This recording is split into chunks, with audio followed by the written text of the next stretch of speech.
UFOs in a Strange Universe. Welcome to UFOs in a Strange Universe. I'm Ivanhoe Chaput. I'm 78 years old, and I've been studying UFOs and the paranormal since my first UFO sighting when I was 13 years old. I hope you enjoy my experiences and personal views on the strangeness of the UFO phenomenon in the following chapters of UFOs in a Strange Universe. Chapter 6.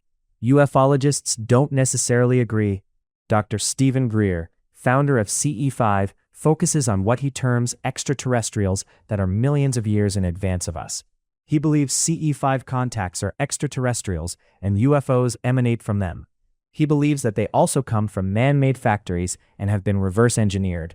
People have witnessed anomalous objects that were summoned using techniques developed by Greer and associates. Dr. Greer has been the subject of many disbelievers and even has had his life threatened. Jacques Vallée, the French ufologist who was involved with Steven Spielberg's Close Encounters of the Third Kind, believes that aliens, or craft operated by beings, are attempting to change or improve our perception of reality. His research exposes the absurdities and outlandishness of UFO contacts and abductions, but also posits the reality that UFOs and aliens are here. His basic premise is that UFOs are interdimensional. His hypothesis argues that UFOs are a modern manifestation of a phenomenon that has occurred throughout recorded human history, which in prior ages were ascribed to mythological or supernatural creatures. Erich von Däniken, who wrote Chariots of the Gods, and also ancient astronaut theorists, believe that Earth was seeded long ago by, ancient astronauts. They've documented places all over the world that indicates ancient technology had carved evidence of their existence in huge rocks, and left their skills within walls that one can't fit a razor blade between their monolithic stones. These are compelling theories based in discovered evidence.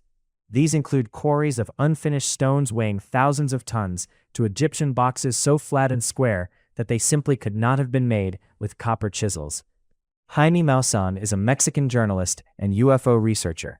Although he's been the brunt of several alleged hoaxes in the past, I truly believe he's honestly presenting his findings that others have brought to him as evidence of UFOs and extraterrestrials. It's my opinion that he truly believes UFOs and extraterrestrials are real, and is a bit too eager to present evidence of such.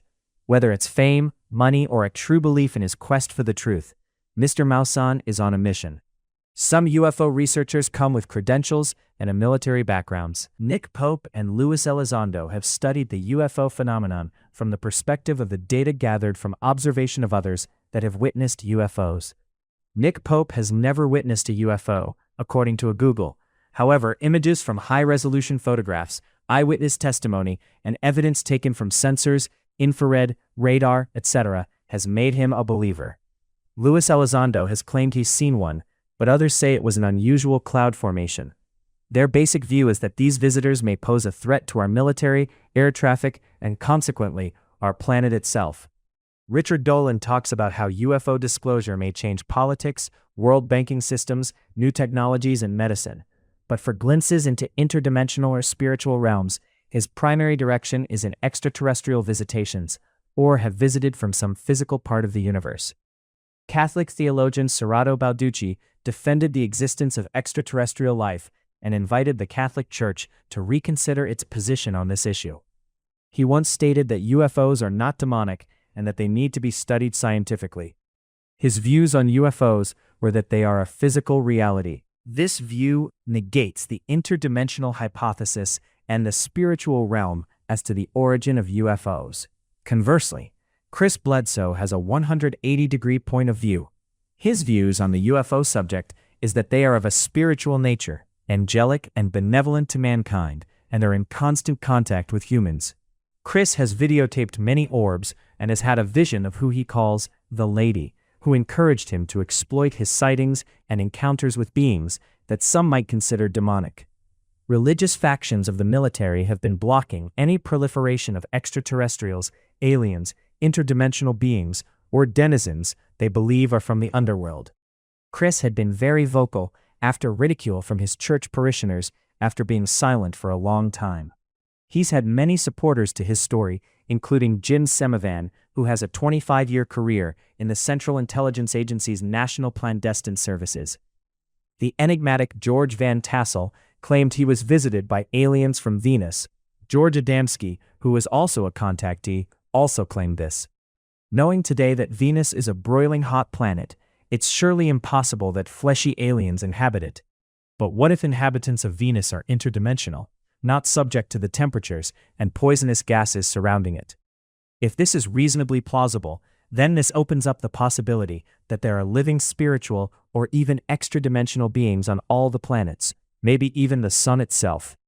Van Tassel died at age 67, and the cause of death was listed as a heart attack. His body was cremated even before his family was told he had died. Government agents ransacked his home and confiscated his papers and equipment while his wife was attending his funeral. What were they looking for? Let's not leave out UFO, interplanetary, or interdimensional contactees who have had messages come through them while in a hypnotic or meditative trance. Channelers act as a conduit for communicating with spirits, higher consciousness, and in some cases beings with connections with UFOs. With an increasing number of channelers, there has been an evolving climate of beliefs and believers seeking meaning and purpose from unknown spiritual realms. On one hand, can all these beliefs be wrong? And on the other hand, can they also all be correct? Or are some beliefs partially wrong while some are somewhat correct? I'll stick my neck out and say that they are all correct. My reason for saying this is that any idea that's introduced into the realm of thought becomes manifest as a form of reality. Not necessarily a physical reality, as in physical matter, as we deal with in everyday circumstances, but in the thought world that deals with a different form of reality, a reality that forms out of consciousness. Is it not consciousness that the universe was created from? It appears that we are brushing up against phenomenon we can't comprehend.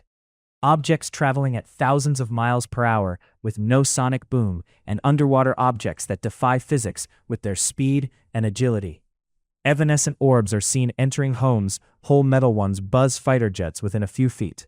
People are levitated, taken aboard different shaped craft, studied and implanted with little objects, or healed from incurable illnesses. Beings communicating through telepathy, while some appear to dematerialize while looking at them. I believe we are on the threshold of discovering the physics of the thoughtscape, a part of the universe where reality breaks down to form an existence beyond physical boundaries. If one believes in God, or some form of intelligence such as pantheism, monism, or an omnipresence within the universe, then it shouldn't be a leap of faith to at least wonder about all the above beliefs and theories that are possible about sentience within our strange universe.